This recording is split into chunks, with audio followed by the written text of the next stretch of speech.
a psicologia e o luto. O que é o luto? O luto é um processo que ocorre imediatamente após a morte de alguém que estamos muito ligados. Não é um sentimento único, mas sim um conjunto de sentimentos e emoções que requerem um tempo para serem digeridos e resolvidos, e que não pode ser apressado, pois cada um de nós tem um tempo emocional que deve ser respeitado. Apesar de sermos indivíduos com características próprias, a forma como vivenciamos o luto é muito semelhante na maioria das vezes. Relação da psicologia e o luto. A complexidade envolvida na experiência do luto se mostra muito acima das capacidades e recursos internos de muitos indivíduos. E nesses casos, o trabalho do psicólogo se mostra de vital valor àquele que sofre. O luto se apresenta de maneira distinta e variável para cada uma das pessoas. Podem ocorrer por antecipação, por luto tardio e muitas vezes a dor irreparável no momento mesmo da perda. São comuns os estados emocionais de negação, raiva, revolta, tristeza, desespero, confusão e até culpa. Cada pessoa pode experimentar todos estes estados ou apenas alguns. Levando em conta as singularidades, o primeiro passo se dá a partir de uma avaliação da condição do enlutado, para que a partir daí possa ser criado um planejamento terapêutico específico, oferecendo suporte para que a pessoa possa dar conta das exigências do cotidiano, passando a cuidar do essencial, o caminho da aceitação e dar sentido à experiência da perda, bem como da capacidade de seguir adiante. A intensidade disfuncional dos sintomas é merecedora de atenção e essas pessoas poderão beneficiar de acompanhamento psicológico.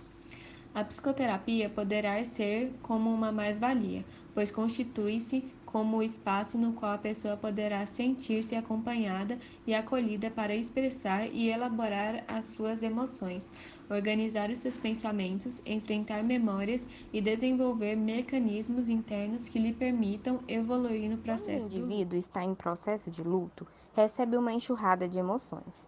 Inicialmente, como lidar com o luto assim que ele acontece?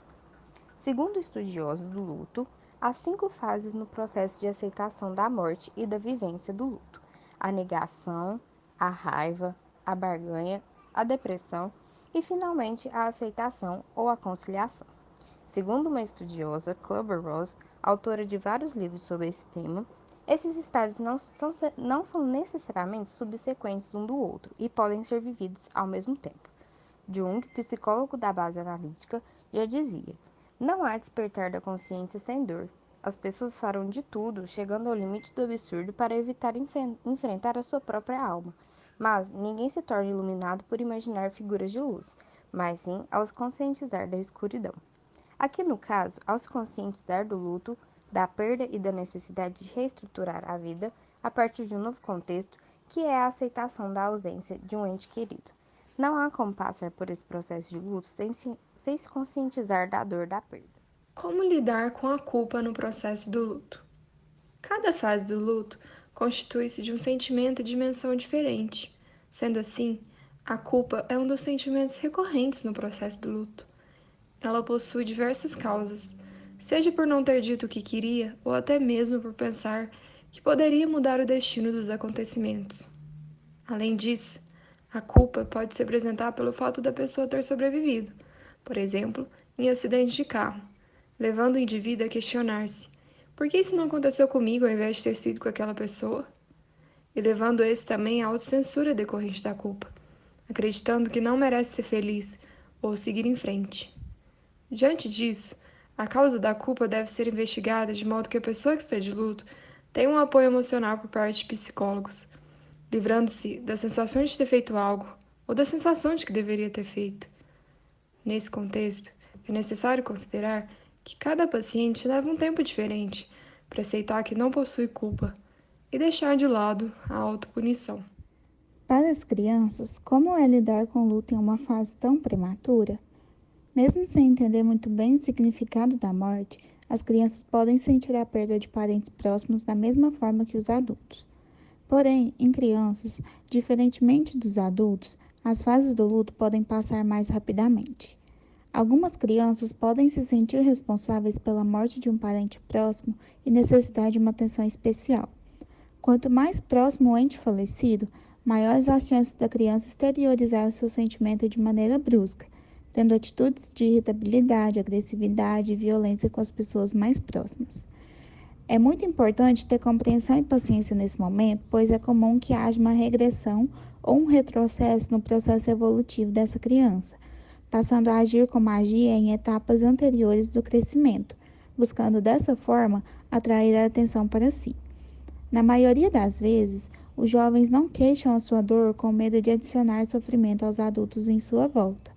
Em geral, a recomendação psicológica é para que os escolares e adolescentes devam ser naturalmente incluídos na cerimônia funeral. Lembrando que é preciso sempre ficar atento ao comportamento da criança e respeitar a sua forma de lidar com o luto, nunca a obrigando a fazer nada que não queira. Quando o luto passa a se tornar um problema? Segundo uma psicóloga, ela diz que, geralmente, quando as pessoas a procuram por causa do luto, elas estão presas a um estado prolongado de sofrimento, ou seja, sofrendo por no mínimo 1 a 2 anos ou ainda preso numa das 4 fases no processo de aceitação da morte, que são a negação, a raiva, a barganha e a depressão. Porque apesar dessas fases serem importantes no processo do luto, elas ainda demonstram uma ligação com um passado difícil de superar. Em outras palavras, torna-se um problema quando a pessoa não entra na fase final do luto, chamada de aceitação ou conciliação, que é, resumidamente, desapegar-se da pessoa que morreu e iniciar um novo tempo de vida.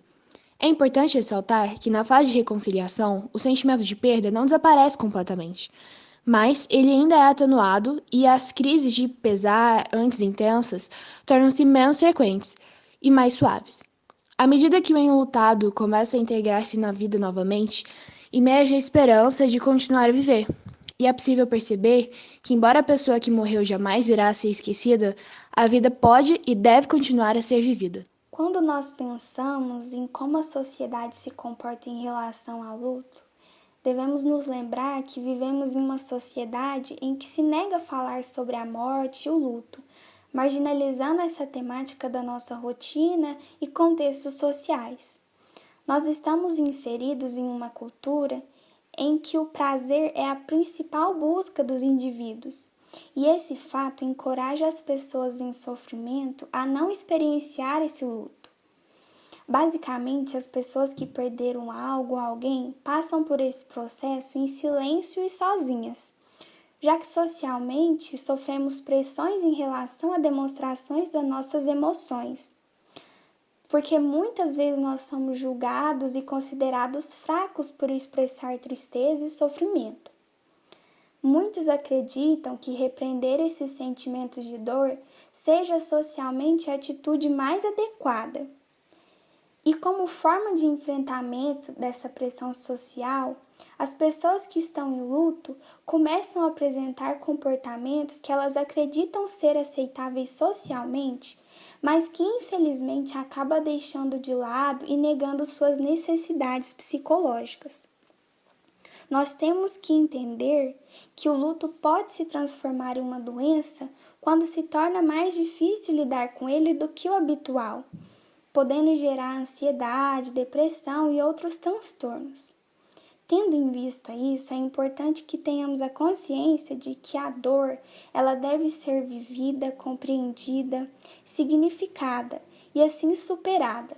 Nós não podemos simplesmente ignorá-la. Como lidar com o luto na quarentena? Com todos os acontecimentos atuais, isto é, Covid-19 e consequentemente a quarentena, muitos indivíduos encontram-se no processo de luto, seja em decorrência da perda de algum parente pelo vírus ou até mesmo perda decorrente de outros motivos. De fato, lidar com o processo de luto na quarentena torna-se mais difícil, exatamente pela falta de encontros físicos que são importantes para o apoio emocional, seja por um abraço ou até mesmo outras formas de consolo. Além disso, existem outros empecilhos como o fato de não estarem disponíveis consultas com psicólogos, apenas sendo feitas de forma online, o que gera em alguns indivíduos receio, sendo que alguns não conseguem se sentir seguros ao confidenciar aspectos pessoais em uma consulta que envolve a tecnologia. Em suma, lidar com o luto nesse período torna-se um pouco mais complicado, sendo que a pessoa em questão deve tentar se adequar às consultas online, e também cabe ao psicólogo passar confiança a essa pessoa, para que ela se sinta à vontade nesse tipo de atendimento, visando o bem-estar do paciente. Como indicação de filme, temos A Liberdade Azul, em que a protagonista Julie perde sua filha e marido em um acidente de carro. Logo após essa perda, ela se livra de todos os pertences relacionados à família. Porém, isso não é suficiente para Julie esquecer dos momentos que teve com a sua família. Assim sendo, o filme retrata essa forma de lidar com o luto, que varia de pessoa para pessoa. Às vezes, no início, o indivíduo vai querer fugir da situação, mas com o tempo irá perceber que aquilo precisa ser conversado, seja com um psicólogo ou até mesmo alguém mais próximo, e entender que ela precisa processar o que aconteceu. Nesse viés, o psicólogo possui a função de estar ao lado do paciente que está passando pelo luto, sempre respeitando o ritmo de cada um. O psicólogo é um profissional capacitado que não irá ignorar a sua dor, apressar sua recuperação a qualquer custo, nem julgá-lo.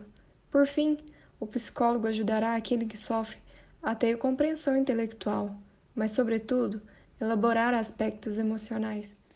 Refletindo sobre os tempos angustiantes que temos vivido e como tudo isso tem nos afetado, podemos classificar esse sentimento como sendo de luto coletivo. O sentimento de luto por pessoas que não conhecemos, mas que nos afetam diretamente, seja em nosso comportamento ou na forma como pensamos. Estamos constantemente cercados pela sensação de insuficiência. Muitas vezes nos vemos incapazes mediante a uma situação delicada e nos damos conta da nossa falta de poder. Inicialmente por conta da pandemia, mas nas últimas semanas pelo sentimento de dor e injustiça em relação à morte de George Floyd, João Pedro e Miguel, que vem escancarando o racismo presente na sociedade. Nós estamos sendo bombardeados pela morte por todos os lados e, obviamente, isso nos afeta, mas nos mostra a importância de compartilhar esses sentimentos com amigos, com a família ou profissionais especializados. Porque quando compartilhamos nossas dores, descobrimos que não estamos sós e percebemos que podemos ser melhores juntos, que podemos não só aceitar a dor, como ressignificá-la. Agora eu vou ler um cordel do Braulio Bessa, que é um autor muito conhecido. O cordel chama O Cordel sobre a Dor. Se por acaso você não conseguir caminhar, se os seus pés enfraquecerem, se a estrada se alongar, sempre haverá alguém capaz de lhe carregar. Se por acaso você sentir a alma sangrar, e se a alma ferida fizer o seu corpo chorar, sempre haverá alguém capaz de lhe consolar. Se por acaso você sentir o mundo escapar, se tudo for solidão, se a solidão maltratar, sempre haverá alguém capaz de lhe abraçar. Se por acaso você não conseguir enxergar, perdido dentro de si, vendo tudo se apagar, sempre haverá alguém capaz de lhe encontrar. Se por acaso você sentir a vida açoitar, e, na hora da agonia, você se desesperar, sempre haverá alguém capaz de lhe acalmar. Se por acaso você ver tudo se apressar, se todo mundo correr, se o tempo acelerar, sempre haverá alguém capaz de lhe esperar. Se por acaso você deixar de acreditar, se a própria humanidade lhe decepcionar, sempre haverá alguém capaz de se inspirar. Se por acaso você sentir medo de amar, se achar que não é mais capaz de se apaixonar, sempre haverá alguém capaz de lhe conquistar. Sempre haverá, meu povo, sempre haverá amor, sempre haverá o bem, numa via de mão dupla, com a força de um trem. Alguém ajuda você e você ajuda alguém. Repare, já que sempre haverá alguém para lhe entender, lhe carregar, lhe acalmar, abraçar quando doer, alguém para lhe confortar quando o mundo lhe bater.